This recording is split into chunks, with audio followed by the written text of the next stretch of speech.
Bueno,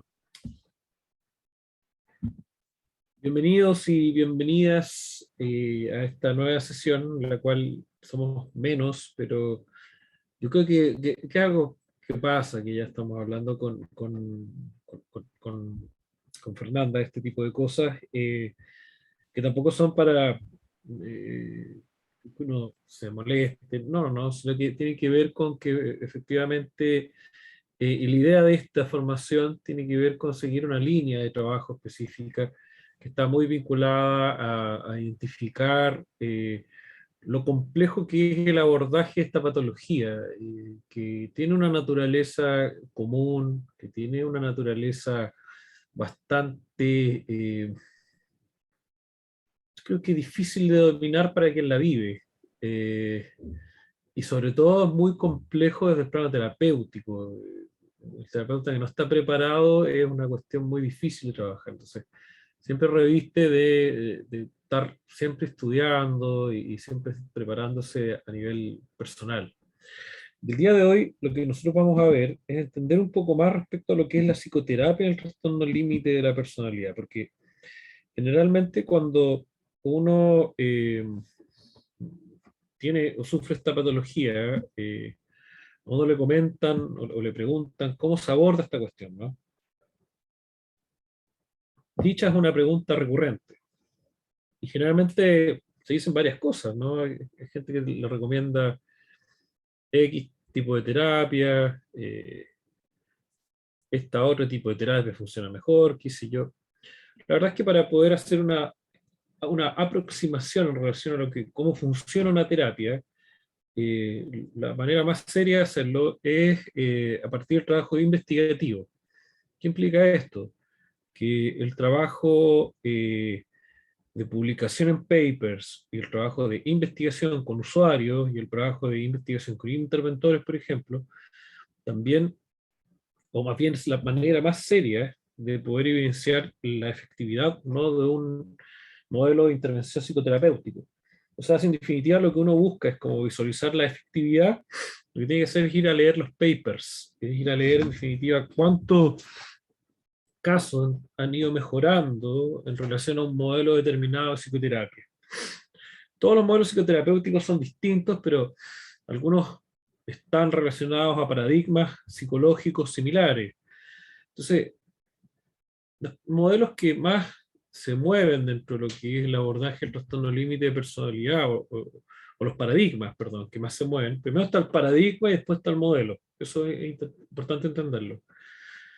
El paradigma cognitivo-conductual es el paradigma que tienen en particular dos modelos de psicoterapia que son los que más se utilizan, que vamos a ir hablando de eso, y los psicodinámicos, que son de base psicoanalítica, también tienen dos modelos que son los que más se utilizan. Entonces, eh, aquí tenemos como esas líneas de trabajo, que no quiere decir que si hay otro terapeuta que trabaja en otra línea no pueda hacerlo, sí lo puede hacer. Por ejemplo, un terapeuta humanista también puede atender a una persona con trastorno límite, terapeuta sistémico también, o sea, de múltiples terapias se pueden lograr distintos alcances, eso es verdad, pero lo que vamos a ver hoy día son las terapias más populares para el trastorno límite de la personalidad, que es lo más popular desde lo casuísticamente observado, ¿no? Generalmente el abordaje terapéutico por trastorno límite de personalidad, que es lo que se establece en la literatura y en la práctica también, está enfocado principalmente, en este caso, a la utilización de un conjunto de estrategias que tienen que estar bien articuladas o bien organizadas para garantizar en cierta medida la disminución del riesgo presente en las personas con trastorno límite de personalidad, que están sujetas a mucho riesgo, sobre todo el riesgo vinculado a la autolesión o a la heteroagresión de otras personas, ¿no? Entonces, lo que hay que tratar de favorecer es la regulación de manifestaciones de carácter conductual y emocional vinculadas al trastorno, sobre todo la importante o significativa desregulación emocional que se presenta en este trastorno, como también la desregulación conductual que es muy evidente en este tipo de manifestaciones. El apoyo principalmente se considera de carácter psicofarmacológico, que ya hemos hablado un poco de la psicofarmacología que se utiliza regularmente, que está asociada al uso de estabilizadores del ánimo, antipsicóticos, ansiolíticos en su defecto, que son los medicamentos más utilizados en trastorno límite de la personalidad, eh, y el abordaje psicoterapéutico desde diferentes modelos, específicamente como yo les hablaba de cuatro, como también el uso de terapias complementarias. No hay que tener miedo en innovar, ¿eh? Acá yo he hablado mucho siempre con distintos interventores que quizás se dedican más investigativamente a este tema, más que interventivamente. Entre todos hemos ido concluyendo de que la innovación siempre es importante. ¿A qué me refiero con la innovación? De que tiene que existir una suerte de aproximación, tiene que existir una suerte de aproximación novedosa o una suerte de aproximación que implique también la creatividad, ¿no? Eh, es decir, un trastorno no se puede trabajar siempre de una manera estática. Aquí me refiero con esto que no va a existir un modelo, no va a llegar un modelo específico que va a ser milagroso y que va a servir de aquí hasta el fin de los tiempos. No, no, no. Los modelos tienen que estar revistos de continuas actualizaciones. Así como quien tiene un antivirus, por ejemplo, acá igual, hay que ir innovando, innovando, innovando, porque la psique es dinámica y el funcionamiento es dinámico, por ende hay que siempre ir innovando. Un llamado a la innovación siempre es la integración, de ir incorporando distintos elementos, como también abordajes complementarios que también han sido de utilidad. Ahora, no quiere decir que lo complementario suple lo que ya está más estandarizado. Es como si yo dijera, en lugar de tratarme con psicoterapia o con, no lo sé, con psicofármaco, y con esa combinación, solamente voy a hacer yoga, supongamos. Igual está bien, no estoy diciendo que el yoga sea malo, pero la diferencia es que el yoga no es una forma de abordar problemas o trastornos de personalidad severos. Puede evidenciar, claro, un efecto interesante, estoy de acuerdo, pero no es la manera principal, ¿no? Por eso es de carácter complementario. El desarrollo de ejercicio también, por supuesto, todo eso es muy útil, pero cuando se hace en combinación con estos otros abordajes. ¿Ya? En la presente sesión vamos a revisar aproximaciones desde yo tengo puras siglas, pero les voy explicando qué son estas siglas. Desde la MBT, que es la MBT, es la Mentalization Based Therapy, o la terapia basada en la mentalización. La DBT, que es la Dialectical Behavioral Therapy, que es la terapia dialéctico-conductual, tan conocida. La SFT, que es la terapia basada en esquemas. Y vamos a dejar para la próxima sesión, sí, para que no alargarnos, la terapia basada en la transferencia, que es un poquito más extenso esos elementos, pero lo vamos a ver en la próxima sesión más en detalle. Vamos a ver tres principalmente hoy día. ¿Ya? Pensé en poner lo de la TBP, lo de la terapia basada en la transferencia de Otto Kemper, pero sé que me voy a ir un poquito, no por las ramas, pero sí me voy a alargar mucho. Y tampoco quiero dar la lata excesivamente a la lata. Quiero dar un poquito la lata nomás, no tanto. Ok, pero las que vamos a ver hoy día son súper interesantes.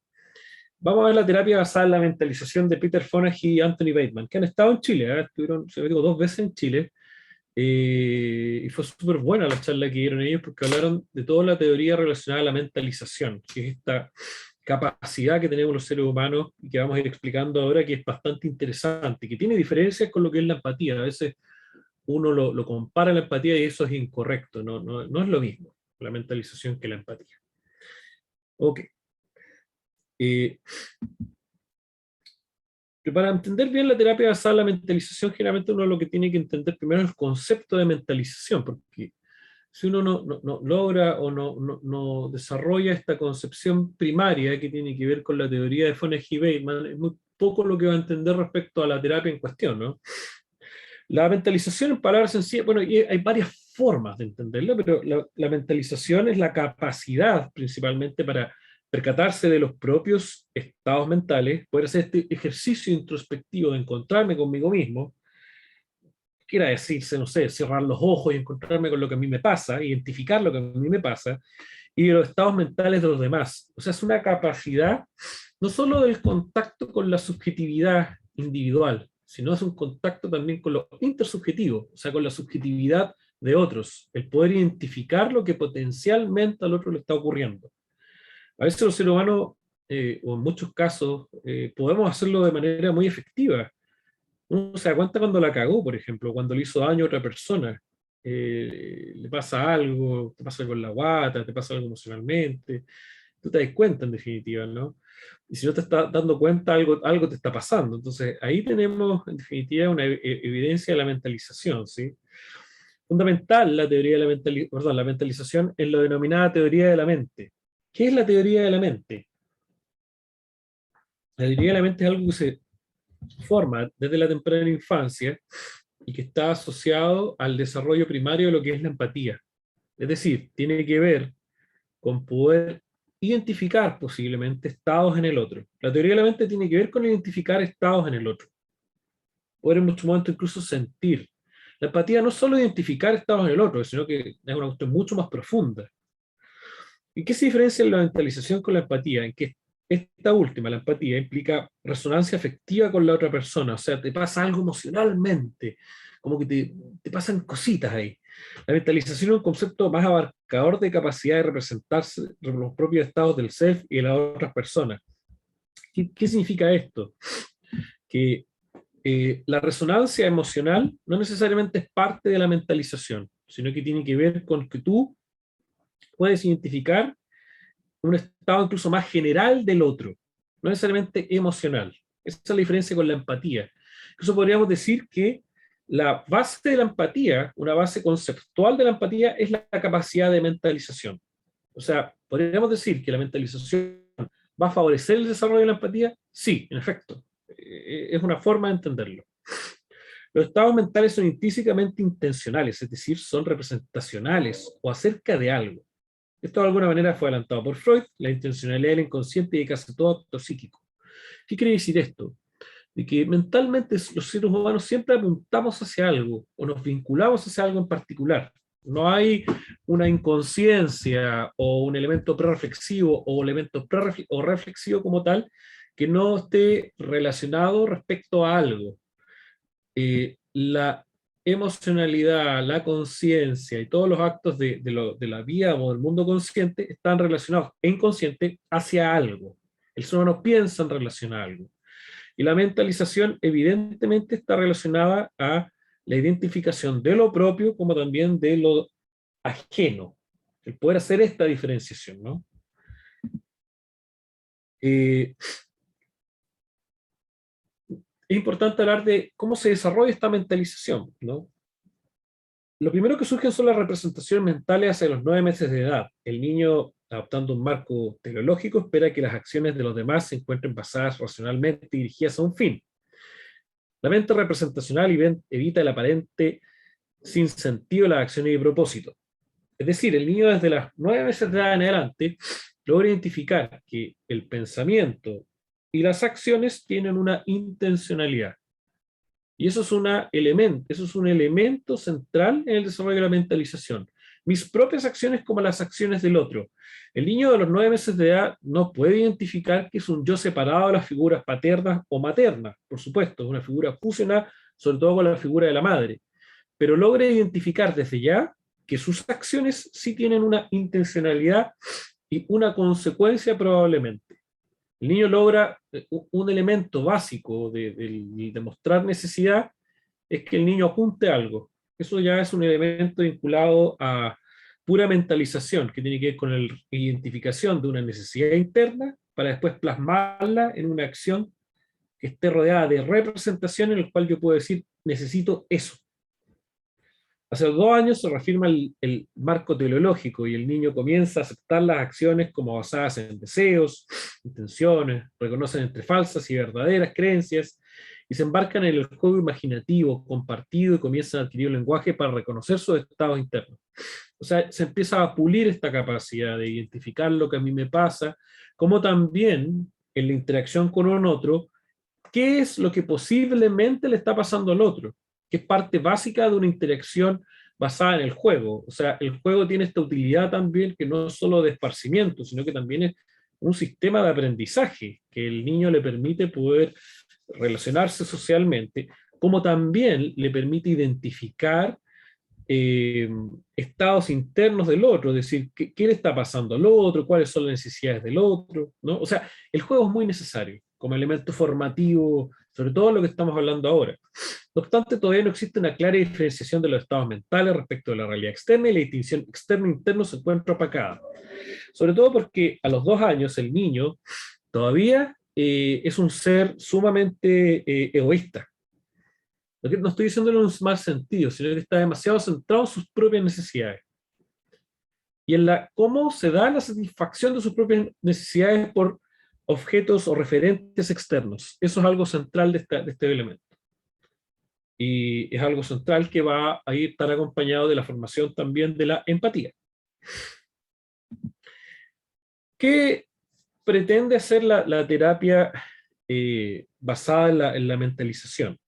¿Cuál es el foco? ¿Qué es lo que se quiere centrar esta terapia que principalmente se utiliza para el trabajo del trastorno límite de la personalidad? Lo que busca es permitir al paciente sentirse seguro en el tratamiento, sobre todo vincular al concepto relacionado a la relación terapeuta-paciente, que es una relación compleja, sobre todo en este trastorno en particular. El terapeuta, basado en la mentalización, lo que trata o lo que intenta es cuidar mucho el vínculo terapéutico ante las dificultades que existen teóricamente en establecer vínculos estrechos y de confianza por parte de la persona con trastorno límite de la personalidad. Se busca entender el significado de los eventos estresantes de la vida en relación a una historia de traumas. Hipotéticamente y teóricamente existe una persona que se vincula acá, que es una persona que ha sufrido mucho. Entonces, el entender la historia y el entender en definitiva este relato a nivel de trayectoria, a mí me permite, y sobre todo a la persona sufriente, me permite tener mayor claridad respecto a quién es ella y cómo poder conectarse con el dolor que ha representado ser ella durante el transcurso de su vida. No se ve como una persona pobrecita, sino que se busca entender aquí desde lo racional y desde lo emocional también, evidentemente, qué me ha pasado en la vida.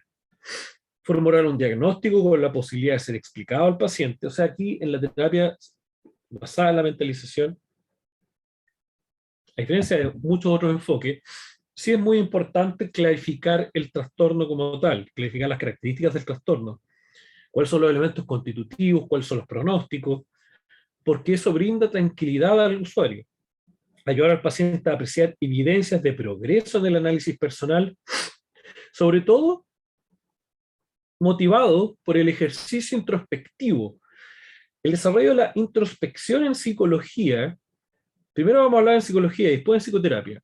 El desarrollo de introspección, o sea, el explorar lo que a ti te pasa cuando tú estás sujeto a, es la base de la psicología científica. Es decir, los primeros estudios en psicología científica de la mano de Wilhelm Wundt, después podemos ver lo que hizo William James, por ejemplo, se basaban en la capacidad de la introspección.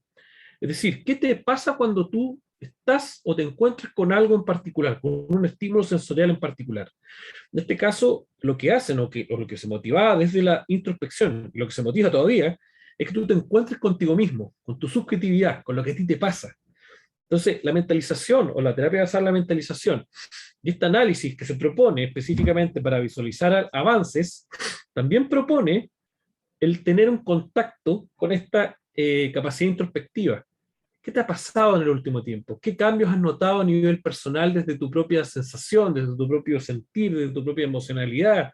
¿No? Eso es parte central de este ejercicio. El manejo de la ansiedad o sintomatología del paciente proveniente de su experiencia mental o conducta. Parte de este manejo también está relacionado al cómo nosotros vamos aprendiendo también a identificar y hacernos responsables del dolor que podemos provocar en nosotros como también en un otro. Eso también es parte del ejercicio de ir trabajando la mentalización, o sea, el poder identificar que específicamente uno es posible que le pueda hacer daño a un otro, como también uno mismo en un momento determinado. Y poder conectarse emocionalmente con eso es algo invaluable terapéuticamente. Esos son los focos de la mentalización, de la terapia basada en la mentalización. Es decir, los focos principales estarían asociados al refinamiento del llamado cerebro social. Este cerebro que me permite conectarme con lo mío y conectarme con lo que le pasa al otro. Eso es algo central. La posibilidad de identificar estados internos basados en la introspección. Se trabaja mucho en la introspección. ¿Qué me pasa con cómo he ido avanzando? ¿Qué necesito? El desarrollo de un proceso analítico consciente y realista. Es decir, el conectarse con uno mismo implica también la posibilidad de que lo que uno se conecte no sea agradable y sea sincero, por supuesto, en los avances que uno ha tenido y sobre todo en la sensación que uno va teniendo, ¿no? Y favorecer la articulación de herramientas que favorecen la vinculación social sobre todo. A veces, y terapéuticamente, quizás en las terapias, quizás de primera generación, a veces se ignoraba mucho el contacto del ser humano con lo externo. O sea, a veces se veía como una fantasía en la que el terapeuta era poco menos un ente que vivía aislado de la sociedad.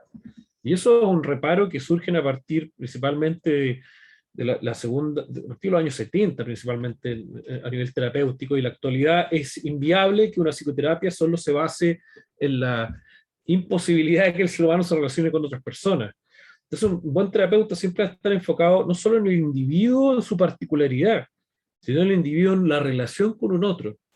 Es decir, todas las psicoterapias debiesen incorporar esa doble perspectiva, porque yo conmigo mismo soy uno, pero yo con otros soy otro.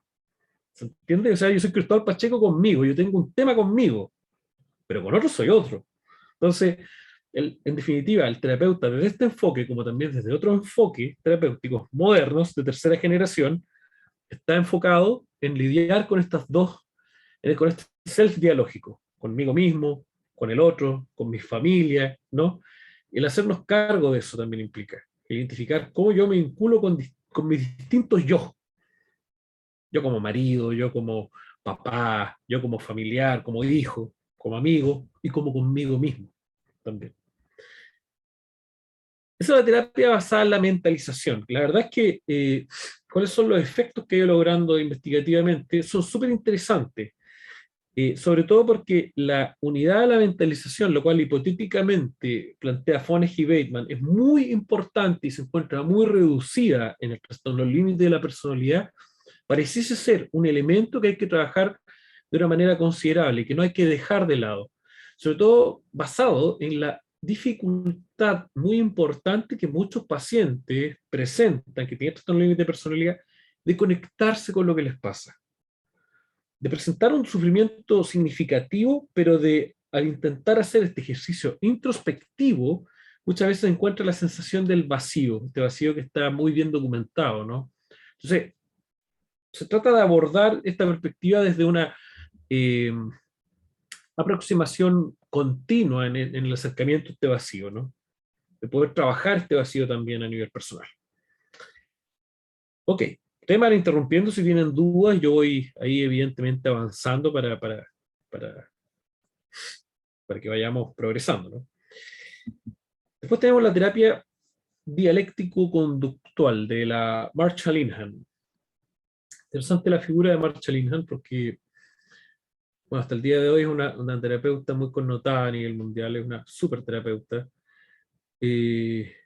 Ella desarrolla este modelo que bien es una terapia cognitivo-conductual, es una terapia de orientación cognitivo-conductual, es un modelo terapéutico cognitivo-conductual, pero tiene una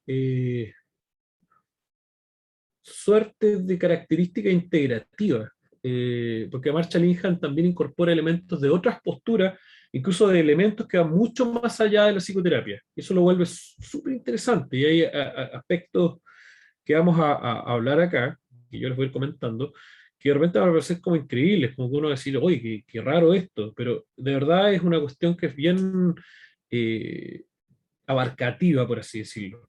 Sobre todo porque Marsha Linehan, también desde su experiencia particular, la Marsha Linehan tiene el trastorno límite de la personalidad. es una persona que ha tenido que lidiar en su vida privada con este trastorno, ha tenido que sufrir, por supuesto, ha tenido múltiples momentos, de hecho ellos lo relatan de manera muy sincera, eh, y en el ejercicio del contacto con su propia experiencia también y el trabajo investigativo de otras experiencias, va identificando elementos que tienen que estar muy presentes en este tipo de terapia. Por eso actualmente la terapia dialéctico-conductual es la terapia para el trastorno límite de personalidad que más evidencia científica tiene, más investigación a nivel internacional presenta, más papers tiene y mayor evidencia de efectividad ha presentado en contraste a otro tipo de terapias que se utilizan para el trastorno límite de personalidad. Como insisto siempre y como digo siempre, no significa que sea la mejor, significa que es la que tiene más evidencia, pero de que es buena, es buena. Esto sí, es muy buena. Para ser un terapeuta DBT hay que tener una formación o un entrenamiento, que dependiendo de dónde lo haga tampoco es tan largo, pero sí es muy caro. Vale varios millones de pesos hacer un entrenamiento en terapia eléctrico-conductual, que la verdad es que se hace en todo el mundo. En Latinoamérica, DBT en Latinoamérica está encargado, en Inglaterra hay otro grupo que también hace ciertos workshops que permiten capacitarse. La verdad es que en todo el mundo, en Canadá, en Estados Unidos, en Inglaterra, en Escocia, en España, en Argentina también hay. Entonces, la verdad es que las terapias con conductuales están bien instaladas en todo el mundo. Entonces, esta es una terapia que, desde luego, se considera como esencial internacionalmente para el trastorno límite de personalidad. De hecho, fue diseñada para el mismo, ¿no? Eh, la presente terapia surge de una base específica que se basa en la teoría biosocial del funcionamiento de la personalidad. Es la base principal de la terapia dialéctico-conductual. ¿Qué es la terapia o qué es la teoría biosocial del funcionamiento de la personalidad? Nos habla de que aspectos del funcionamiento biológico influyen de manera significativa en la presencia de alteraciones a nivel conductual y emocional. O sea, hay alteraciones del funcionamiento a nivel neurológico específicamente que producen alteraciones específicas emocionales, que producen alteraciones específicas conductuales, pero no solo desde el plano biológico, sino que también hay una correlación con elementos traumatogénicos a nivel histórico.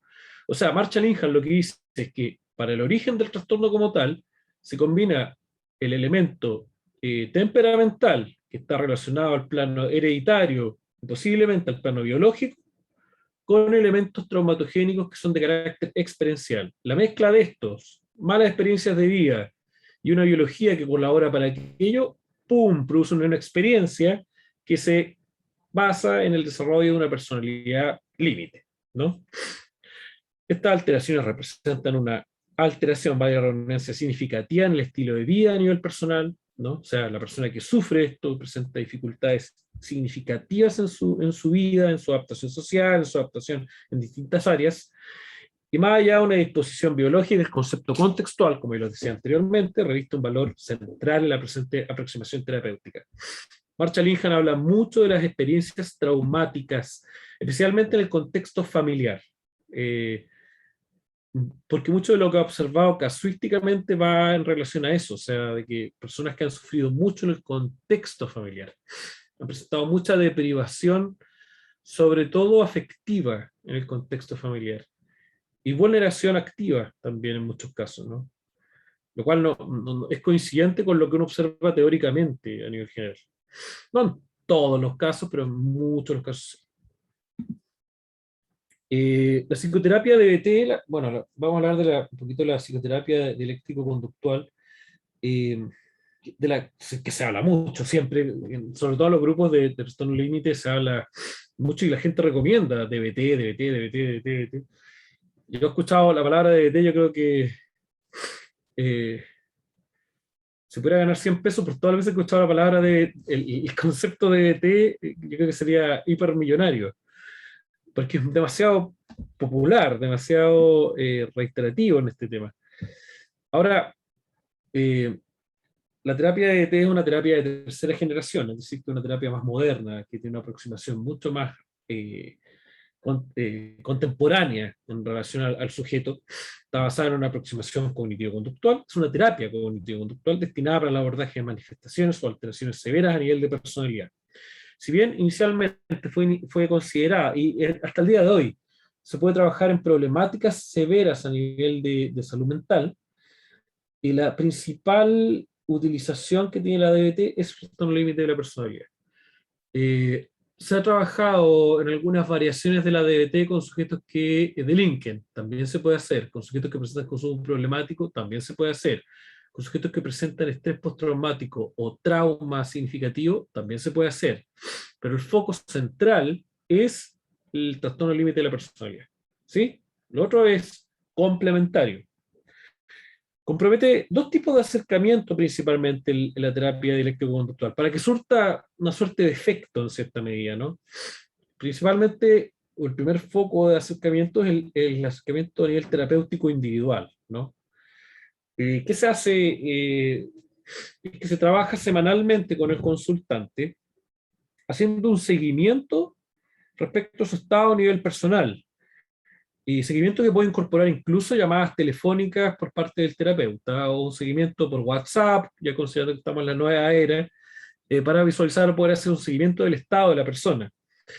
En estas terapias o en estas sesiones se trabaja mucho lo que tiene que ver con el adquirir herramientas de autorregulación emocional, el adquirir herramientas de autorregulación conductual y por supuesto el ir estratégicamente trabajando sobre todo la vinculación social y la adaptación en distintas áreas de la vida del sujeto.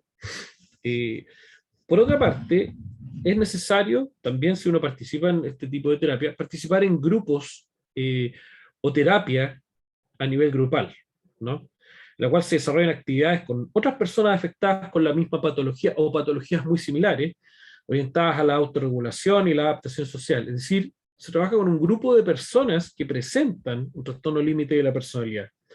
¿Por qué se hace esto? Porque experiencialmente se ha ido evidenciando de que el apoyo en conjunto con personas que presentan una patología similar es invaluable y produce también una mayor cercanía, una mayor empatía y sobre todo un mayor sentido de pertenencia a un grupo de personas que tienen algo en común, lo cual terapéuticamente produce avances muy importantes y lo cual se trabaja en base a una temática semanalmente, una temática específica.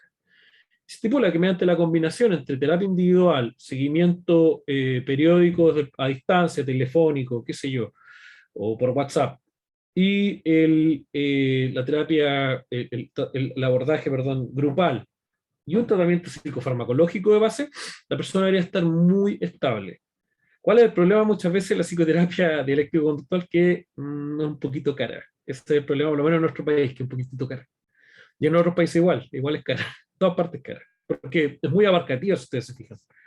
Se compone de una combinación de estrategias de abordaje cognitivo-conductuales. La verdad es que los terapeutas cognitivo-conductuales tienen un arsenal de técnicas para desarrollar abordaje de distintos tipos de manifestaciones patológicas que es demasiado amplio. Si hablamos del conjunto de técnicas cognitivo-conductuales que existen, estaríamos hablando de aquí hasta pasado mañana probablemente, porque son muchas. Prácticas de aceptación, que son muy potentes las prácticas de aceptación, sobre todo lo que tiene que ver con el aguantar, el contener, el haber sostenido el dolor y sobre todo el aprender a aceptarse a nivel personal, es una práctica muy importante. Y ejercicios originados de tradiciones budistas. Ahí es donde uno dice un poquito, what the fuck, ¿qué pasó acá? Claro, porque ¿qué se ha evidenciado y qué es lo que se ha ido heredando desde la tradición budista? Yo voy a decir una práctica que no es budista como tal, pero que sí sigue principios de prácticas budistas más milenarias, que tiene que ver con el mindfulness. Y el mindfulness actualmente tiene un valor bien protagónico en la DBT, que tiene que ver con el ejercicio de prácticas meditativas, a modo de lograr un acercamiento de plano introspectivo, como también lograr una mayor regulación del flujo del pensamiento en el consultante. Es un tipo de meditación el mindfulness. Ahora, ¿puede incorporarse otro tipo de meditaciones? Sí, pero el mindfulness es el tipo de meditación que tiene más base científica y la DBT sobre todo es una terapia fundamentada científicamente, o sea, una terapia con alta base científica. Actualmente el modelo psicoterapéutico cuenta con una mayor base investigativa, representando la más exitosa psicoterapia para el TLP. Y como está exitosa, es cara. Por eso mucha gente que tiene trastorno límite de personalidad se queja por lo caro que es la terapia en sí, ¿no? Y buscan alternativas más sencillas o más baratas o más alcanzables. Honestamente, pucha, que lata lo que voy a decir, no existen más baratas. Generalmente es caro el hacer terapia en trastornos de personalidad porque son muy largas las terapias, entonces el paciente gasta mucha plata. Ahora, ahí hay que ir siendo criterioso como terapeuta también, por supuesto, porque en definitiva la gente no defeca plata, la plata no crece en los árboles, y hay que tratar de tener como una orientación como ya más integra, más, qué sé yo, compasiva, por supuesto, de poder ir haciendo planes con los consultantes también, eh, y facilitando el espacio. O sea, es muy triste cuando un consultante deja la terapia por plata. Eso es como una cuestión que idealmente no debería ocurrir, ¿no? A mí me da mucha lata. Eso yo no, ligeramente yo lo que hago en mi experiencia particular es que yo le digo, o sea, mira, págame cuando puedas, pero no dejes la terapia, ¿cachai? Después vamos viendo eso, después hablemos de lucas. Ahora yo entiendo que, ahora yo entiendo que evidentemente esto es la forma de vivir que tenemos muchos y que, bueno, no es mi única fuente de ingreso en lo personal, pero hay muchos que viven solamente la psicoterapia. Pero ahí es donde hay que organizarnos mejor y ver en definitiva el elemento de coste-beneficio, ¿no? ¿Qué es lo que vamos a ir generando, ¿no?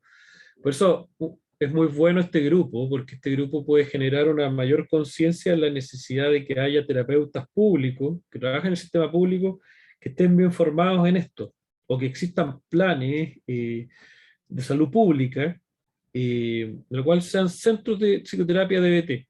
Por ejemplo, en Canadá, te lo voy a dar un ejemplo canadiense. Canadá es un país que tiene, o que está muy instaurado el tema de la terapia eléctrico-conductual, pero tiene una cultura muy grande y lo piden mucho, sobre todo por el tema de evidencia. Los anglosajones están muy basados en la evidencia. Entonces, por ejemplo, en el hospital, a nivel de, o en los servicios de salud, hay un centro que es solamente de DBT. Igual la gracia de Canadá es que la atención en salud es gratuita.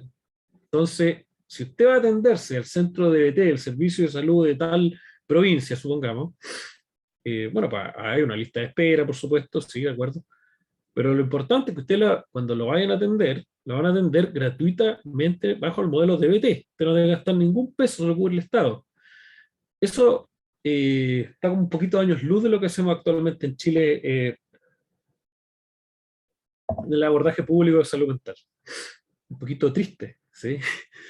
Eh, porque sí se le da importancia a este tipo de manifestaciones, sobre todo porque el trastorno límite de la personalidad es quizás el trastorno de personalidad eh, más significativo en cuanto a casuística, que presenta más casos, ¿no? Entonces, vayan viendo experiencias canadienses, son muy bonitas, que hay grupos específicos que trabajan sobre este tema en el sistema público, así como atención primaria que hay acá, de salud mental, allá está el tema de atención primaria, atención pública, y hay un grupo específico de DBT. Se llama el grupo DBT nomás, ¿no? Y hay varios, no hay uno nomás. Entonces, es muy difícil que una persona que tiene DBT, perdón, que tiene TLP no se atienda. ¿Cuáles son los focos de la terapia dialéctico-conductual? La reducción de conductas de riesgo para el afectado. Esto involucra conductas suicidas, parasuicidas. Vuelvo a repetir lo que es el concepto de parasuicida. Es el intento suicida de poca calidad o que más bien no busca el acabar con la vida de la persona, sino que busca llamar la atención o recibir una ayuda específica. No quiero decir llamar la atención así que ser como pintamono, no, sino lo que busca en definitiva es solicitar ayuda, tener un apoyo específico, ¿no? Que la persona pueda en definitiva decir, mira, me está pasando algo, necesito ayuda, ¿no? Son estos intentos de mala calidad, en lo cual yo, por ejemplo, me voy a matar y dejo la puerta abierta, para que todos me vean, ¿no? Es un intento para suicida, y hay que hacer esa discriminación efectivamente, qué es suicida como tal y qué es para suicida. Esto no límite es muy frecuente la conducta para suicida, muy frecuente. e impulsividad, en este caso en 3 o más áreas, como lo puede presentar una persona con trastorno límite de personalidad. El énfasis en el vínculo terapéutico también es muy importante. Acuérdense que la persona con trastorno límite muchas veces, no quiero generalizar, pero sí quiero como referir lo que dice la literatura, son muy buenos para dejar las terapias, porque presentan dificultad en el vínculo. Entonces, algo que le pone mucha atención es la confianza plena en el cliente y es la importancia de cuidar el vínculo terapéutico, pero también haciendo responsable al cliente. O sea, al final el que decide va a ser tú. Yo no te puedo obligar. O sea, yo no puedo con un arma ponérsela en la sien y decir, tenéis que ir a terapia. No, no puedo. Eso no se puede hacer. Y si pudiera, tampoco lo haría. Pero, en definitiva, aquí también hay un tema de cuidar la relación y cómo a partir de esta construcción relacional nosotros vamos a ir logrando algo que sea de beneficio para la persona. Favorecer el desarrollo de habilidades conductuales asociadas a la vinculación social. ¿Qué quiere decir esto? Que nosotros vamos a beneficiar sobre todo desde un elemento práctico y bien basado en lo cognitivo-conductual, en cómo el sujeto se va a relacionar con un otro y cómo se va a también relacionar, y esto viene que ver con el último punto, consigo mismo. Cómo el sujeto va a ir logrando una autovalidación y una incondicionalidad en la aceptación de la propia identidad, que son elementos bien abarcativos. Si ustedes se fijan, y vamos haciendo como una suerte de observación bien crítica y bien detallada, podríamos decir que en definitiva la DBT como tal es una terapia súper abarcativa y por eso resulta tan, ¿cómo se dice?, interesante y apasionante, y sobre todo mucha gente se quiere atender bajo este modelo porque se abordan muchas cosas, ¿no? Yo me atrevería, por eso les decía, yo creo que es una terapia muy integrativa, que bien se compromete bajo una mirada cognitivo-conductual. Mi impresión es que aborda mucho más que una simple terapia cognitivo-conductual. No estoy diciendo que la terapia cognitivo-conductual sea simplona, no lo es muy compleja. Sin embargo, creo que acá hay una intención que también busca incorporar elementos que vienen de otras partes. Entonces, yo me atrevería a decir, con el riesgo de equivocarme, y aquí me puede destruir quien quiera hacerlo, que la terapia electroconductual, si bien es cognitivo-conductual, también tiene un coqueteo muy grande con lo integrativo, con la terapia integrativa. Y es ahí, es cuestión de nomenclatura nada más. Pero el hecho de que sea integrativa, yo creo que la vuelve mucho más interesante, más llamativa, hay como que agarra varias cosas. Como agarra, y como vuelvo a decir, como agarra tanto, es más cara. ¿Ok? Dudas hasta el momento, comentarios, por favor, lo que ustedes quieran, en relación a esta terapia, a la terapia basada en la mentalización. ¿Cuánto dura? Se establece un plazo específico con el cliente. Vamos a probar en tantos meses como vamos. Después el plazo se va alargando, pero generalmente no debería extenderse demasiado. Ahora, en trastornos de personalidad, las terapias son largas, ¿eh? Independiente del modelo, son terapias largas. Sobre todo la última terapia que vamos a ver, la terapia centrada en esquemas, que son un número grande de sesiones, son súper grandes. La terapia centrada en la transferencia también, son hartas sesiones. Bueno, los psicoanalistas en general trabajan en un número de sesiones que es súper largo. La terapia breve, centrada en soluciones, que son procesos terapéuticos breves, no es muy efectivo para el trabajo del trastorno límite de personalidad. No, no se producen cambios así como extendidos en el tiempo. Un terapeuta breve me diría que sí, pero me consta que no. Creo que es más largo el proceso. Quizás es más apropiado otro tipo de terapia. Ok, ahí me hacen preguntas si quieren, me van interrumpiendo, yo feliz. Marta, por favor. Cristóbal, ¿Cómo en está? ¿Cómo está DBT, Marta? bien, gracias tú. Bien también, gracias. Todo bien. Disculpa, Em, en dime. las terapias de DBT se requiere cierta madurez de parte la persona del joven, el que se está tratando. En adolescente es más difícil comprometerlo en este proceso de la terapia. Cuando tú refieres a o tiene madurez, igual. cuando tú refieres a madurez, el compromiso con el proceso terapéutico, ¿no? Exacto, exacto. Ajá, ok, ok. Mira, cuando es a un adolescente, generalmente tiene que estar bajo el alero de un representante legal que son los padres, ¿no? En este caso, Ujú, son quienes van a acompañarlo, ¿no? En este proceso y evidentemente son una red de apoyo importante. Ahora, se estima que por la adolescencia y evidentemente en base a las características de la adolescencia, se espera desde luego cierto nivel de inmadurez o de dificultad en el establecimiento de ciertos compromisos, eso es en cierta medida esperado, ¿no? Ahora, un, o sea, primero que todo, no debería ser un requisito, Marta, así que prohíba o que exima de participar a una persona el que fuera un adolescente, para nada. De hecho, te trabajo mucho con adolescentes. Y lo otro es que se firma un tratado, ¿no? Generalmente se firma, debiese firmarse una especie de contrato terapéutico, el cual evidentemente la persona se compromete a cumplir con estos elementos que son de manera, eh, o son parte central de la participación en un proceso terapéutico en particular. Pero generalmente cuando el terapeuta atiende a una persona también hace mucho generalmente uno cuando trabaja con pacientes con TLP tiene que tener un comodín familiar o un comodín de amigo, porque si tú solo te basas en la persona, no es que uno desconfíe, para nada, no, pero es una persona que en algún momento puede necesitar quizás demasiado apoyo. Y es importante, evidentemente, tener un referente significativo. En este caso, los papás. claro. Entonces, no es un impedimento, respondiendo a lo que tú dices. No, para nada. Si el terapeuta es como efectivo, el terapeuta tiene experiencia trabajando con adolescentes, eh, tiene que hacer tiene que centrarse mucho en el vínculo, que es un tema propio de la terapia de DBT. Sí, Eh, a veces los psicólogos somos buenos para echar la culpa al paciente, pero somos malos para echarnos la culpa a nosotros mismos. Porque a veces decimos la persona dejó la terapia porque no sé, pues, era irresponsable.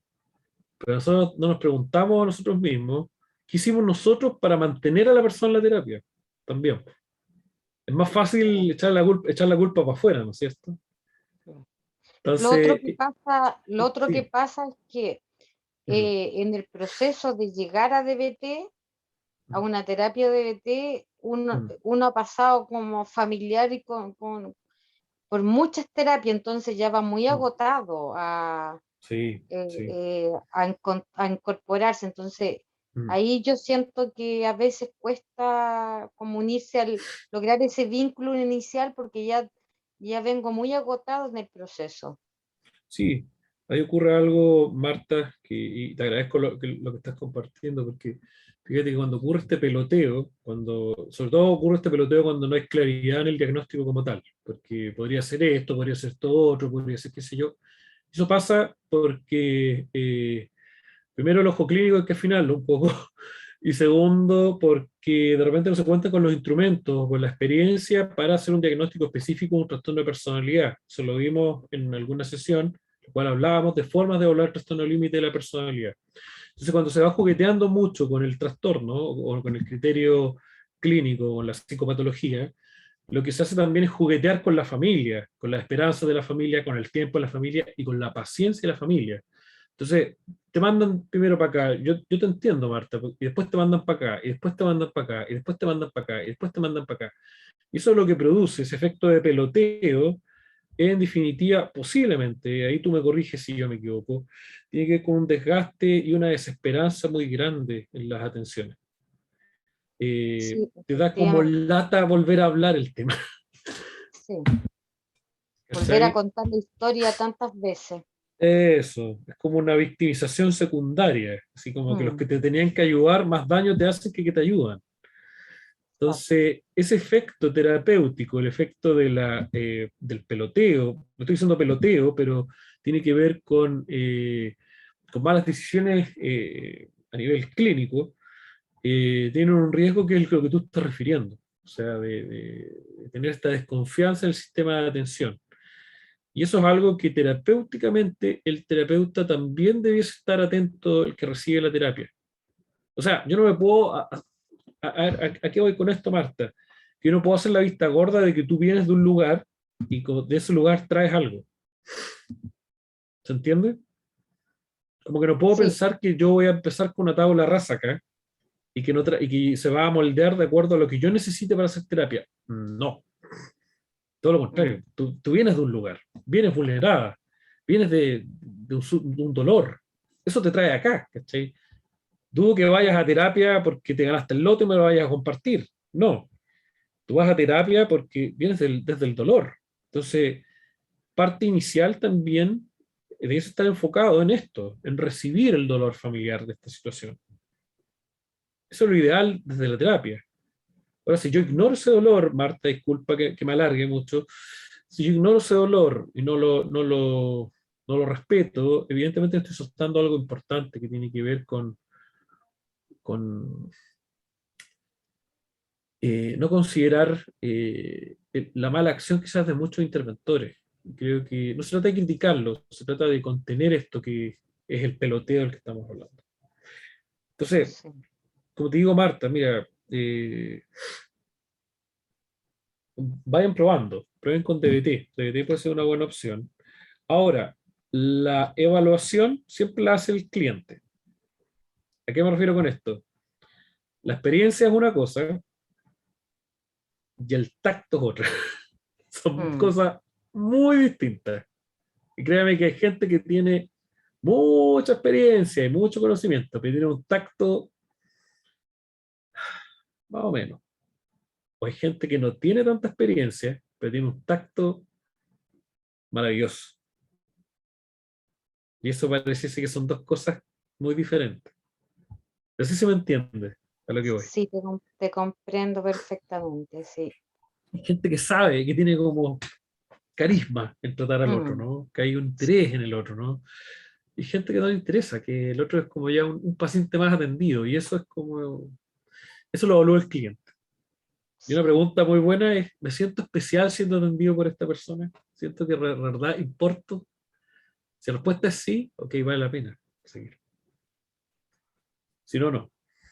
Si no, sí, no. O soy uno más. Escríbeme, Marta, si tú quieres. Yo te di mi correo en algún momento sí. para que vayamos conversando, si tú quieres. Yo feliz.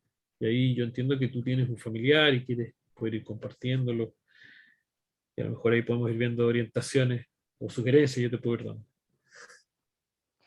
Sí, de hecho te voy a tirar un par de preguntas, de dudas que se me van surgiendo, pero por interno, La que para tú no quieras. alargarte la charla. La que, ¿Mm? la que tú quieras. Escribe un correo. Si me escribe un Sí, correo te con, voy a mandar 20 con correos, sí. 27 dudas, me escribe. Voy a hacer una lista y yo te escribo Sí, ahí, yo te las voy escribiendo. ¿Ya? ya pues. Gracias, Gracias, Cristóbal. más. Gracias por tus consultas que son muy atingentes, muy atingentes. Gracias. Gracias a ti. Eh, Llegamos a la última que vamos a ver hoy día, porque no vamos a ver la terapia centrada de la transferencia. Lo lamento, lo lamento. No es que no sepa de qué trata, sí sé, pero de hecho lo escribí, pero dije, va a ser mucho. Y vamos a ir a hablar de psicoanálisis. Y dije, no, hoy día no. Vamos a hablar de algo más sencillo. Vamos a hablar de la terapia de esquemas de Jeffrey Young. Es quizás dentro de todas estas terapias la menos conocida que se utiliza para el trastorno límite de la personalidad. Es también, junto a la terapia centrada en la transferencia, la que tiene menos investigación científica.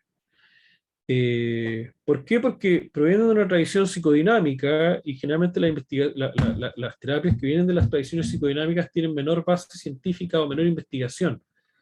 ¿Por qué? No porque no sean fidedignas, si lo son, absolutamente, son modelos muy buenos, pero el hacer investigación en psicoanálisis siempre es difícil, no es fácil, es bien complejo. ¿En qué se basa la terapia basada en los esquemas? La verdad es que Young propuso algunos esquemas específicos, principalmente 6, ¿ya? Que tienen determinadas características que vamos a ir viendo específicamente, que principalmente son elementos, o son como supuestos específicos de elementos que le ocurren a una persona que presenta un trastorno límite de la personalidad. Estos son, en el número 1 dice, no todos los pacientes tienen acceso fácil a sentimientos, pensamientos e imágenes. Y fíjense que no solo es propio del trastorno límite de la personalidad, sino también de muchos trastornos, en lo cual el paciente evidentemente presenta dificultades significativas para poder vincularse específicamente con el ejercicio introspectivo, ¿no? 2, no siempre es posible aislar problemas claros e identificarlos para el tratamiento. Créanme que identificar problemas, o que la persona puede identificar voluntariamente problemas, para nadie es fácil, no solo para las personas que tienen un trastorno específico. 3, a veces el paciente no está motivado para la tarea y tiene problemas para aprender estrategias de autocontrol, siendo esta una de las características más destacadas de los pacientes con trastorno de personalidad. Esto es bastante frecuente, o sea, tiene que ver mucho con lo que decía Marta también, ¿eh? No tiene que ver como con una condición o una característica innata del paciente, no. Tiene mucho que ver también con esta cuestión del peloteo. Son personas que han estado muy vulneradas, entonces ya están como muy desesperanzadas, ¿no? Y identificar esto no tiene que ver con criticar, tiene que ver también con un elemento, tener claro un elemento que tú vas a tener que abordar en terapia. 4, no siempre es fácil desarrollar una relación de colaboración paciente-terapeuta. Siempre es difícil, independiente del trastorno. Dificultad que es también muy destacada en pacientes con trastornos de personalidad, ¿no? El caso de trastorno límite, sí, es muy difícil establecer una relación de confianza con el cliente. Hay muchas teorías de por qué. Quizás la más simplona tiene que ver con los mecanismos de defensa que muchas veces utiliza la persona con trastorno límite. Esta decisión o este yo escindido que visualiza en el otro de idealizar o de evaluar el otro, entonces es el mejor o es el peor. Entonces eso es en definitiva un jaque que corre el terapeuta.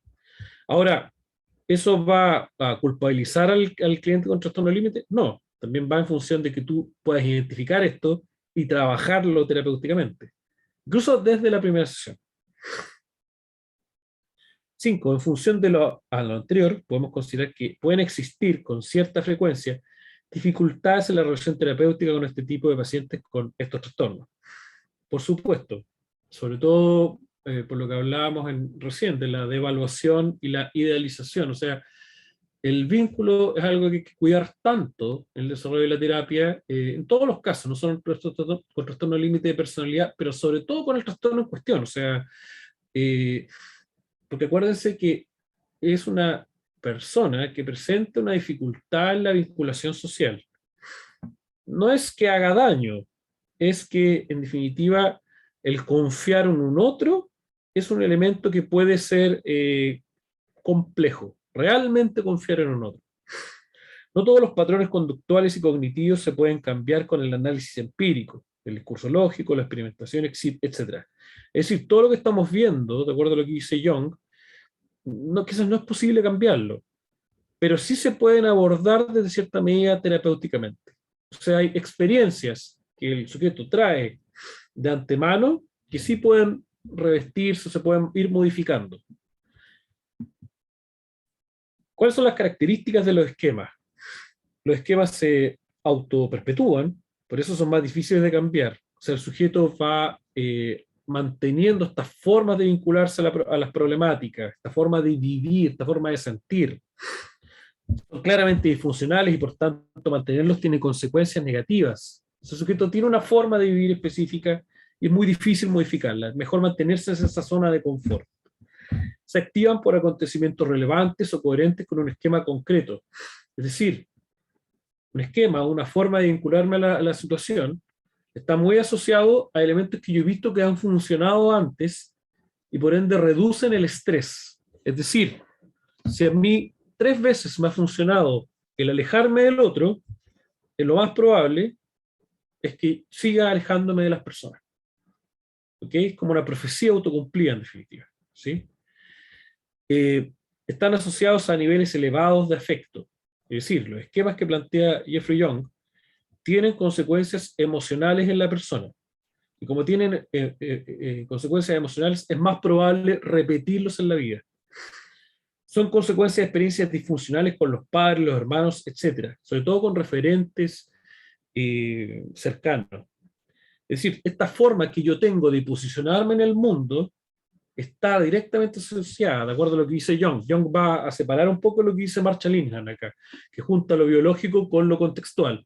Jung lo asocia solamente a elementos contextuales. Y es un nuevo punto que va tomando acá el de decir que el elemento contextual y experiencial en la vida de personas con trastorno límite de personalidad es muy importante. Explico. Las experiencias de vida para las personas con trastorno límite de personalidad son muy significativas. Sobre todo las experiencias de vulneración temprana. La psicoterapia de esquemas, ¿en qué se basa la psicoterapia de esquemas? De Jeffrey Young.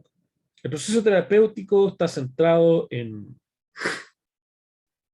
más bien no solo en dos fases, sino que en tres fases, porque puedo hablar aquí puse dos, pero son tres en realidad, que recogen la integración de todo tipo de técnicas, desde técnicas cognitivas a técnicas conductuales, pasando por técnicas experienciales y por el manejo de la relación paciente-terapeuta.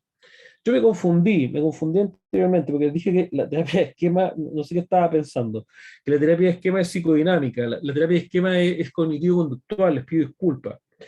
La terapia centrada en transferencia es psicodinámica y la terapia basada en la mentalización también es psicodinámica, me equivoqué. Y las que son cognitivo-conductuales son las de esquemas y la terapia dialéctico-conductual. ¿Ok? Ahí sí. Y por el manejo de la relación paciente-terapeuta. O sea, el foco es trabajo de elementos cognitivos, trabajo de elementos conductuales, elementos experienciales y el manejo de la relación paciente-terapeuta. Esos cuatro focos tiene esta terapia. Elementos cognitivos del pensamiento, aspectos conductuales, cómo yo me vinculo, cómo yo me relaciono con el mundo, qué es lo que hago, ¿no? Elementos experienciales de mi historia de vida, y historia de sufrimiento y experiencias particulares, y el resguardo siempre entre la relación terapeuta-paciente. Lo cual es un plus que quizás, y un foco que se pone de una manera como más desarrollada en contraste a la DBT, que bien se preocupa de ese tema, pero aquí el foco es demasiado grande. O sea, la relación terapeuta-cliente sí es sumamente importante acá. La terapia centrada en esquemas puede ser breve, es decir, durar unas 35 sesiones, eso en realidad es bastante, sí, pero breve se considera sobre todo en este tipo de patología, o extenderse mucho más tiempo en función de la gravedad y dificultad del caso tratado. Por supuesto, las terapias con trastornos de personalidad, como el trastorno de límite de personalidad, yo lo tengo muy claro, pueden durar años. Es la realidad, es así. Lamentablemente es así. Y en muchos casos pasa eso, o sea, hay un abordaje que dura tiempo, en el cual hay que tener mucho cuidado, en el cual hay recaídas, en el cual evidentemente hay que tener como un resguardo importante. Eh, Sobre todo porque muchas veces los consultantes también dejan las terapias, entonces en eso hay que tener mucho cuidado. ¿Cuáles son las fases de esta terapia? Vamos a ver. La primera fase se conoce como la fase de evaluación y educación. ¿En qué consiste esta fase? Está relacionada principalmente a identificar los esquemas característicos a partir de los cuales el sujeto se mueve o se desenvuelve en su vida cotidiana. Sistemas de creencia, forma de funcionar en relación a esas creencias, qué cosas a mí me han servido, qué cosas me han hecho mucho daño, cuáles son mis experiencias de vida. El poder identificar esas experiencias de vida me da una nueva, o quizás como una nueva posibilidad de comprender desde otras perspectivas este trastorno, esto que nos está pasando. ¿Qué cosas me han servido, qué cosas no me han servido? ¿A dónde me gustaría estar? Eso corresponde a la fase de evaluación. La segunda fase tiene que ver con la fase de cambio, que está asociada específicamente al responder a elementos relacionados a los esquemas identificados y cómo a partir de la modificación específica de cierto grupo de creencias o prácticas en la vida cotidiana, se pueden lograr cambios significativos en el funcionamiento del cliente. Esta es la etapa principalmente que dura más tiempo, la segunda etapa, la segunda parte de la terapia.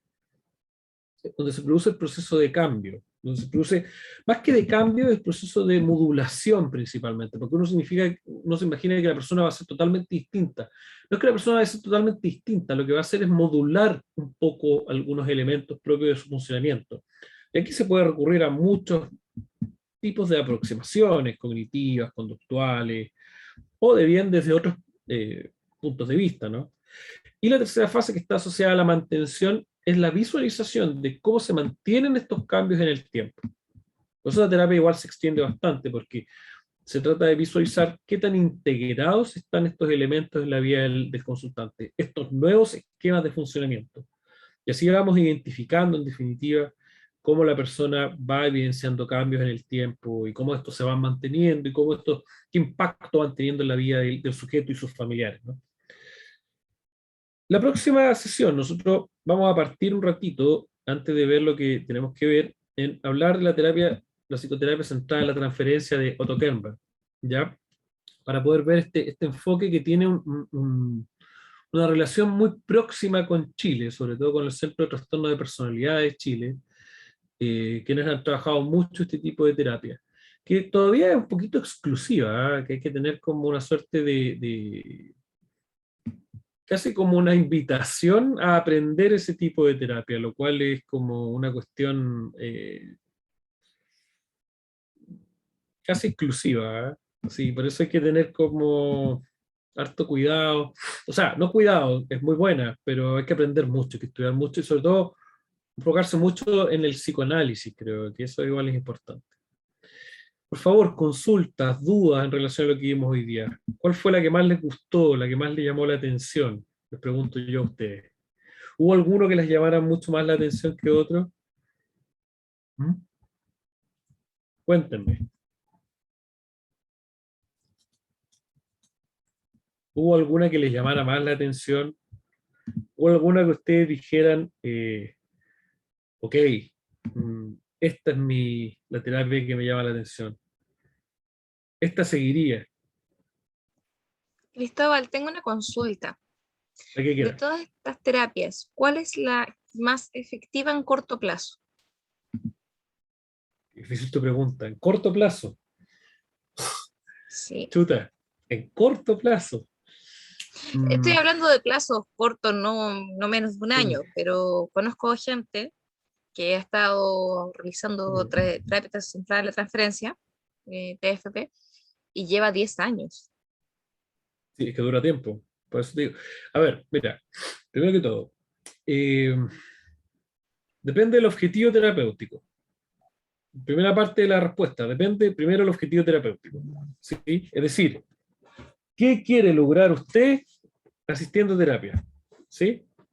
Ujú. Entonces, si tú me dices, dejar de ser quien yo soy, es difícil agarrarse de eso. O sea, yo no te puedo decir, lo primero que yo te diría es, no puedo hacer nada con eso.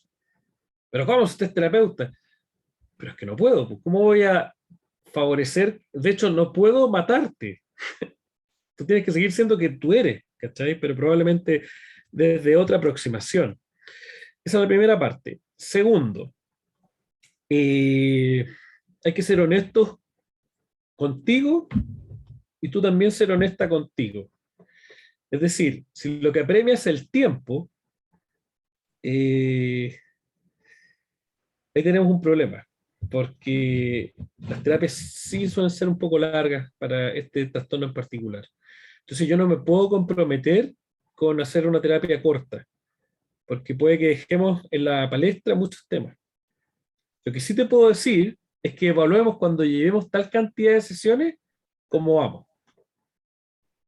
Eso sí te puedo decir, eso sí me podría comprometer con eso, pero creo que no con hacer algo corto, así como comerse una hamburguesa en el McDonald's. Se demora poco, es rica, pero es intrascendente. ¿Cachai? Es rica, gastáis poca plata, es salvadora, pero trasciende muy poco. Por eso, cuando algo es muy corto, muy express, ese es el riesgo. ¿Cachai? Pero entre estas terapias no hay ninguna que esté comprobada que sea más efectiva a más corto plazo en comparación a las otras, hablando de que no sean 10 años, ni 5 años, quizás 2 años. Por eso te digo, relativo, pero es la que tiene mayor efectividad y la que el tiempo es relativo, el tiempo siempre va a ser relativo, va a depender de los progresos individuales, ¿no? Y uno podría decir, yo sé que esta persona va a querer cambiar, qué sé yo, pero no sabemos si el contexto la va a acompañar también. El contexto igual es Claro, o importante, ¿cachai? sea, depende cada Pero, situación y contexto de cada usuario. claro, pero si tú me preguntas así como más que quisquillosamente, yo te diría, posiblemente la DBT, ¿eh? La DBT puede tener como una aproximación más evidenciada científicamente, pero no es corta, ¿cachai? No es una cosa corta. Es que por eso yo creo que es importante, porque yo entiendo que también la plata a veces, Fernanda, es un tema de apremio, o sea, preocupa, ¿cachai? Si uno tiene, no es rico Macpato para andar bañándose en monedas y compartiéndolas con Pedro, Juan y Diego, es complicado. Entonces, lo bonito de este grupo, esta agrupación, es eso, de poder transparentar una realidad que en definitiva es adversa y te llama a hacerte cargo de algo, pero cuando no están las condiciones es como ir nadando en contra de una marea, y una marea que es potente, pero que aún así me exiges nadar continuamente. Entonces, creo yo que el poder visibilizar este tipo de cosas hace que el día de mañana, al crear una política pública en relación a trastorno límite de la personalidad, puedan crearse unidades especializadas de trabajo público en relación a esta temática. Como la experiencia canadiense, ¿te acordás que te dije ahora? Claro. Grupos de DBT en salud pública. ¿Cachai? Ahí no te va a salir un céntimo la atención, ¿cachai? O si es que te cobran, te van a cobrar muy poco, pero bueno, si es público no te van a cobrar. Y el tiempo no necesariamente debe ser un problema. Claro, es que si lo vemos en, más que nada, es una razón en lo que tiene que ver tiempo, dinero, porque si Ujú, fuese sin esto del dinero, el tiempo ujú. daría igual. Lo que pasa es que en Chile, en nuestro país, lamentablemente el acceso a estas terapias son demasiado altas, demasiado costosas, porque hay muy poco profesional especializado en el tema y la terapia DBT incluye un montón de especialistas, un trabajo muy completo, muy en conjunto, Ujú, ujú. y casi nadie tiene para pagarlo porque el trastorno límite de la personalidad también tiene muchas dificultades y barreras para que las personas puedan trabajar normalmente, puedan sacar alguna carrera. Entonces estamos hablando, y el contexto en el que están muchas veces son familias disfuncionales que no van a pagar tampoco por sus terapias. No. Entonces están desamparados. Te decimos, tenemos una oferta de terapia, pero tienes que pagar mucho y además por mucho tiempo. Claro, claro. O sea, yo partí mal haciéndote la pregunta, porque cuando tú dijiste cuánto demora, yo te pregunté, ¿por qué el tiempo te habría preguntado por qué el tiempo debería ser un problema? Y tú me habrías probablemente contestado esto, ¿cachai? Creo que partí Claro, como al revés con la lógica. Pero yo entiendo lo que tú me dices, lo entiendo absolutamente. Y es un tema que va mucho más allá de la voluntariedad eh, del interventor como tal, ¿sí? O sea, si fuera por mí yo tendría todo gratis, pero por salud mental y evidentemente, por un tema de subsistencia, igual hay que buscar alternativas. Como te digo, yo creo que una manera de poder optar, eh, yo creo que mira, cuando hay 3 estacionamientos y hay 80 autos, solo los 3 estacionamientos son para algunos autos privilegiados. ¿Y qué pasa con los 77 restantes? ¿No merecen atenderse o no merecen estacionarse, perdón? Y si la respuesta es no, la pregunta debería ser ¿por qué no merecen? Porque esto es para algunos privilegiados. Y lamentablemente esa es la respuesta de la salud en Chile, que la salud de calidad es para 3 autos, no para 80 autos, ¿cachai? Si uno responde eso públicamente, queda mal, porque dice, pero ¿cómo ves así la salud? Pero si yo lo planteo acá, es que la práctica se ve así, pues.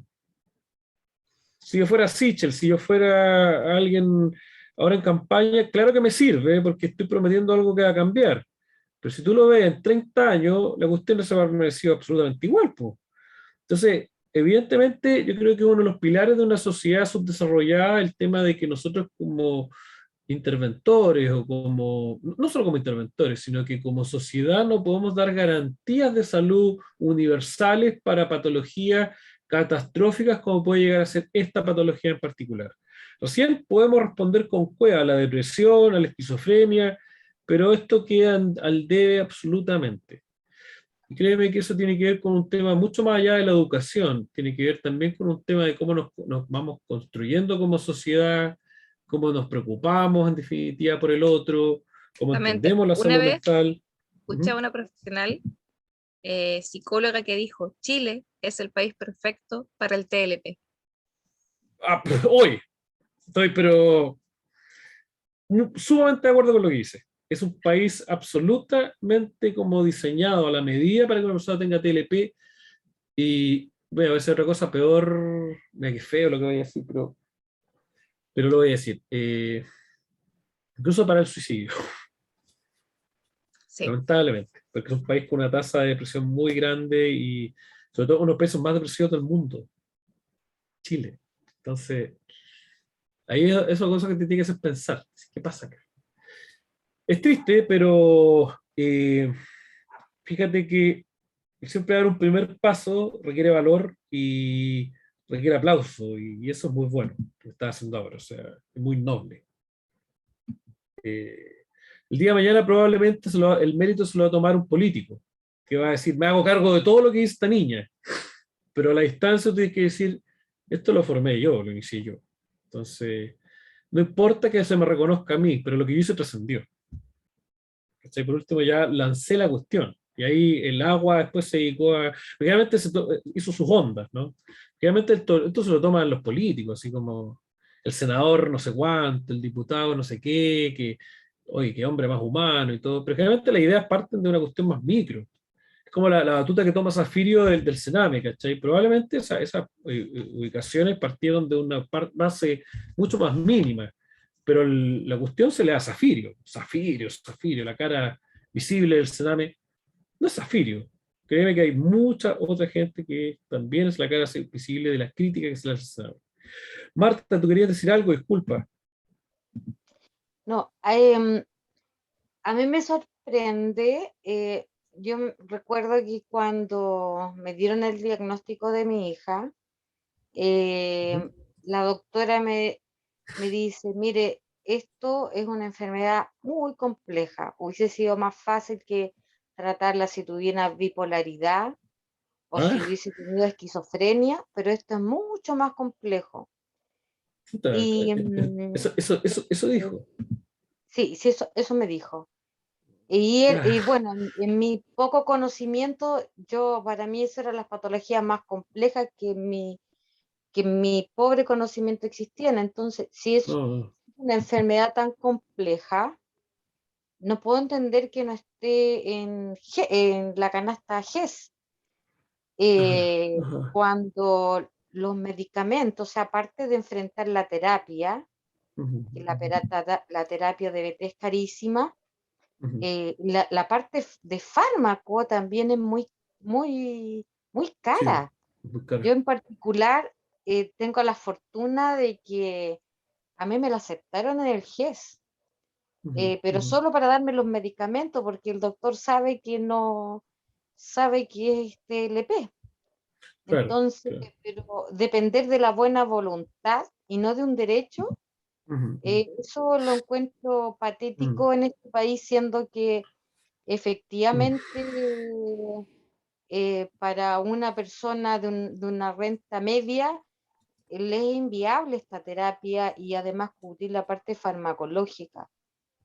Eh, por eso yo felicito a la agrupación, pero también hay otra cosa que me sorprende, es que he visto que hay muchas personas y familias que están viviendo lo mismo, pero pucha que les cuesta participar de estas cosas. No sé por qué, ¿qué les mm, pasa que no los veo aquí? mm, mm, O el mismo nivel de dificultad que viven en el día a día, que mm. les impide hacer fuerza más potente como para lograr algo. Sí, sí. Yo creo que siempre, gracias por tu comentario, yo creo que a mí me pasan varias cosas al escucharte, ¿eh? Cuando me cuentas la experiencia de la profesional que da este comentario, que honestamente no lo comparto. Creo que comparar estas patologías, el trastorno bipolar, el trastorno límite, son cosas de otra, o sea, y tampoco puedo decir, hubiese sido preferible que hubiera tenido, o sea, la idea es que hubiese sido preferible que no hubiera tenido nada. Esa es la idea. Pero son patologías absolutamente distintas, que no vale la pena ni siquiera compararlas, son cosas diferentes. Ni siquiera están en el mismo saco, ¿no? Como si yo comparara una manzana con un pedazo de carbón, son cosas distintas. Las dos se usan, sí, pero son distintas. Eh, Interesante lo que tú dices, porque parte de la experiencia de lo que pasó con esta profesional también da cuenta de que Chile es un país que sabe muy poco de trastorno límite de personalidad. En Chile sabemos muy poco, tenemos muy poco alcance a este tema. Sobre todo porque somos un país que invertimos muy poco en investigación y desarrollo. O sea, es una cuestión que es poco Exacto. importante en Chile investigar. Y debiese Cristóbal, ser más importante, sí, sí. de hecho, quería agregar de que nosotros tuvimos reuniones con lo que era la Secretaría del GES, con todas las personas importantes, solo nos faltó llegar con el ministro, y estas mismas personas que están encabezando tanto de lo que es la parte de salud no tenían la menor idea de lo que era un TLP. Fíjate. Entonces, no voy a dar nombres, obviamente. Llegamos también a otros políticos que tampoco sabían lo que era un TLP. Y la respuesta que te da el Ah, país es no hay dinero. Nos dijeron claro, directamente, no hay dinero, hagan los manuales ustedes. Después nosotros los visamos por sí. nuestro loguito. Es como medio Pero flight el tema, ¿no? tampoco hay plata para hacer investigación, porque al No, Instituto MIDAP claro. se le ha negado el dinero, que son los Sí, pioneros, los principales que están tratando de realizar investigación. a mí Se me les ha consta, negado el dinero de gobierno para me hacer investigación. consta. Entonces, para que vean Sí. lo que ocurre lamentablemente con esta realidad del TLP en Chile. Pero hay que tener harta fe, lo vamos a dejar en evidencia. El 2 de Con octubre, esta cuando enviemos nuestro video a la conferencia mundial, lo dejaremos en evidencia. tenéis que Hay que ser seguir. bien dramática, ¿eh? Y ahora, fíjate que con este problema y muchos otros a nivel nacional pasa este tema de que es simplona, ¿eh? Así como decir háganse cargo usted y ahí nosotros lo visamos, es como medio Kuma, así como, perdón que lo diga así, me refiero a que tiene que ver como con una despreocupación tan grande y tan holgada que en definitiva yo descanso en los hombros de otras personas que son las que realmente tienen interés y me preocupo de otras estupideces en definitiva, ¿no? Tiene que ver con las prioridades que el país ha tenido en los últimos 40 o 50 años, que tienen que ver con la producción por sobre la calidad. Entonces, eso también es un interés importante que tiene que ver con la herencia que tenemos económica, con la herencia social que tenemos, que es muy mala. Entonces, ahora que estamos con la constituyente y todo, es la posibilidad de cambiar un poco la cosmovisión que tenemos como país, pero aún así, siendo un proceso que se eligió democráticamente y siendo un proceso que va enfocado en mejorar las cosas para todos los ciudadanos, aún así nos echamos para el agua. Y aún así, muchos se despotrican en contra de la constituyente y todo. Yo no me voy a poner a hablar de política ahora, por supuesto, yo soy un político, no soy un demagogo tampoco, no me voy a poner a hacer nada de aquello. Yo sé que todos tienen su postura política irrespetable. Sin embargo, la forma de cómo nos cagamos nosotros mismos los chilenos es espantosa. Y de verdad eso es lo que da más lata. Y otra cosa que da mucha lata tiene que ver con cómo en definitiva a veces los chilenos pedimos cosas y cuando están no las aprovechamos. Entonces, eso igual yo creo que tiene que ver un poco también con algunos elementos y que a veces es difícil dar un primer paso. Yo entiendo eso, a veces es difícil dar un primer paso. Y algo que dijo Marta, yo me quiero quedar con ese pensamiento también, que es muy potente, que tiene que ver con que cuando a veces te han fallado muchas veces, tú aprendes a vivir la vida de una manera, o no confiar en el otro. Y es como una fuerte mecanismo de defensa, este tema. Y que para confiar, siempre hay que ser bien porfiado.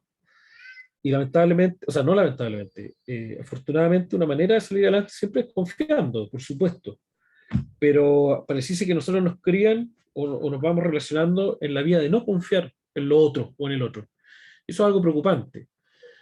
Y creo que va en mucho orden de cosas, Fernanda y compañía. O sea, creo que no solo esto en los límites, sino con varias cosas. Veamos lo que pasó ayer con los inmigrantes, por ejemplo. Entonces, ahí hay otro tema y muchos otros temas, por supuesto. Pero vamos viendo. Tú escríbeme, Fernanda, para ver lo del tema del Congreso, que si necesitas apoyo para escribir algo, pues podemos ir ahí viendo. Yo les agradezco mucho el tiempo de hoy día, el espacio que me han dado para poder compartir este tema. Yo, el correo mío, yo siempre lo doy porque, en definitiva, a mí me interesa que me escriban, ir viendo experiencias. Yo más adelante voy a estar haciendo una investigación doctoral del tema y voy a necesitar vuestra ayuda, porque voy a necesitar a 11 personas que tengan un trastorno límite de la personalidad y las voy a entrevistar. El Tú hombre sabes en que las persona. puertas de nuestra agrupación están abiertas para ti completamente. Muchas gracias, muchas gracias. Lo único que le pido a cambio son esas 11 experiencias, nada más. Y no la molesto, nada, no le pido, pero nada más. Nada más, nada más, nada más, nada más. Pero Nosotros créanme que hay aquí, gente. mientras se haga investigación, mejor todavía. Sí, no, después la comparto, por supuesto, comparto los resultados y todo esto. Un abrazo muy, muy. Eduardo, no lo he escuchado, por favor. Hola, disculpen, sí, lo que pasa es que hoy día he estado trabajando hasta tarde, tengo un maestro acá en la casa, de hecho, mientras estaba en la reunión tenía el maestro aquí al lado y me hablaba y yo no lo pescaba. Está bien, Mira, está bien. pero sí, es que a mí me interesó mucho este taller, no sé cómo decir, pero esta charla, ¿cierto? Mm. Desafortunadamente, bueno, yo hace como una semana atrás me tuve cita con un psiquiatra. Y me explicó que mi trastorno es trastorno bipolar afectivo y me dio como un grado, creo que era como 3,5, una cosa así. Fue como, 3,5. sí, una cosa así, a mí me llamó la atención porque era como un número decimal, así como, No, no, no, no lo conozco. o No. 3,5, 3,2, no recuerdo, pero el asunto es que me dijo que estaba más asociado al tema de las adicciones que yo tuve cuando era más niño, mi adicción al Sí, alcohol, etcétera. Porque, por ejemplo, no sé, pues yo ahora llevo casi 9 meses sin beber ujú. y Felicidades, gracias, Eduardo. gracias. Sí, no, sí no ha sido para nada difícil, Mm. pero he estado mucho más estable, o sea, está yendo súper bien el trabajo, eh, Eso, muy estoy con bien. mi hija, sí, estoy con mi hija de lunes a viernes, yo trabajo desde mi casa, entonces la madre de mi Buenísimo. hija, por un tema personal, de ella, un problema que tenía, me pidió que yo me quede de lunes a viernes con mi hija, con nuestra hija, pese a que, digamos, han sido años de pelea en tribunales solamente para el tema de las visitas. Pero bueno, ahora estoy súper contento, lo estoy pasando súper bien. Qué bueno. Yo creo, yo no sé, pero o sea, yo no soy especialista, no soy médico ni nada, pero al parecer lo mío no, eran como rasgos del TLP, pero no diagnóstico determinante de TLP. Ujú, Pese a ujú, que tuve episodios así como casi de psicosis, cosas bien, bien fuertes. ujú. Pero ahora yo, no sé, 2 años bien, 2 años en tratamiento, 3 años en tratamiento ya. Y estoy, Estás con tratamiento psicofarmacológico nomás, ¿no? sí, correcto, correcto. Y más bien farmacológico porque Sí, terapia no tengo hace mucho tiempo. Disculpa, disculpa. no te preocupes. Eh, Ujú.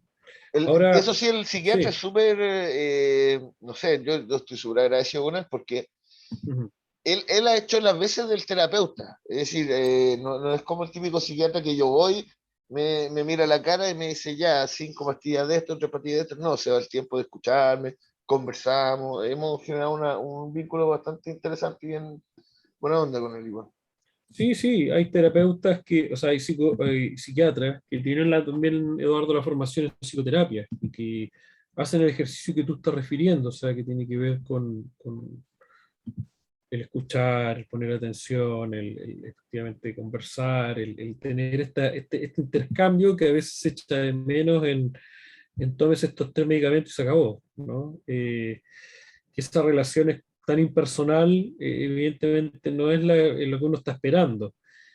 Menos porque a veces los psiquiatras son súper caros, la sesión. Entonces, uno querría algo más. Bueno, todo es plata, por supuesto, pero uno querría algo más, ¿no?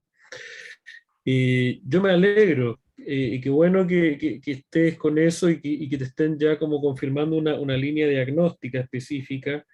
Y desde luego eso siempre tiene que estar atento a tener tu feedback, tu retroalimentación continua de cómo vas en definitiva la terapia, porque eh, yo me- o sea, la salud mental, como hablábamos al comienzo, no es algo fijo, es algo que va variando en el tiempo. Y con independencia de los trastornos no tienen una evolución predecible.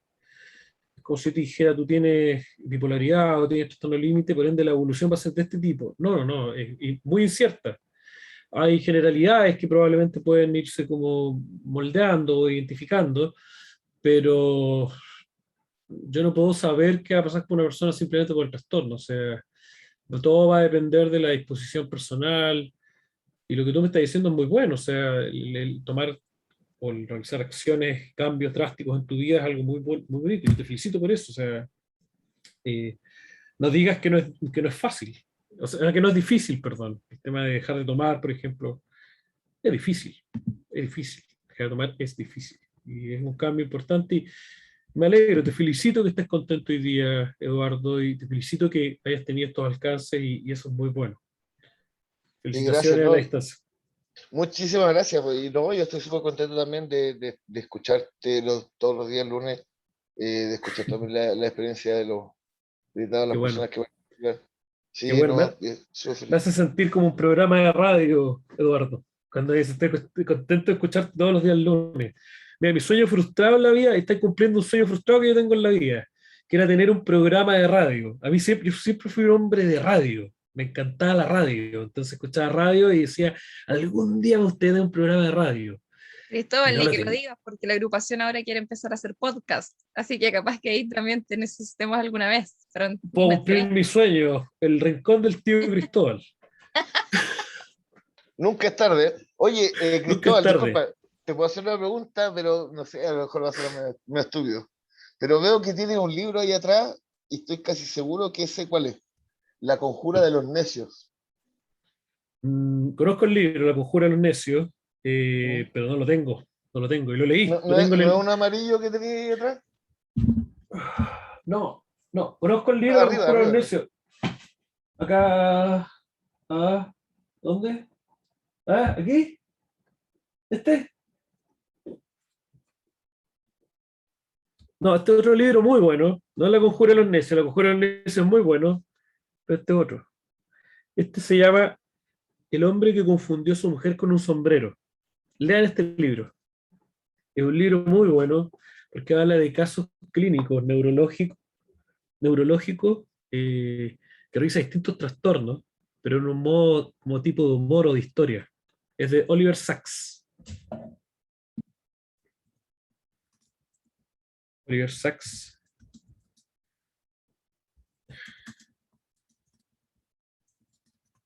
Una de las cosas más importantes, bueno, me estoy atendiendo por el GES, por el trastorno bipolar, entonces todo mi tratamiento está, digamos, es gratuito. Bueno, yo me atiendo en el COSAM y estoy súper agradecido del COSAM, sobre todo el psiquiatra que me está atendiendo. Ha sido una muy bonita experiencia en relación a todos los otros psiquiatras que me ha tocado ver a lo largo de mi vida. Bueno, qué bueno. Eh, bueno, el tema del alcohol, yo sí, yo tengo o sea, a mí los doctores me dicen que yo soy alcohólico. Y yo no quiero discutir con eso porque en realidad yo tuve, por ejemplo, no sé, mucho tiempo en que yo me tomaba una botella de whisky cada noche, todos los días de la semana, incluso, o sea, no sé, descansaba a veces un día, 2 días. Y a principios de este año tomé la determinación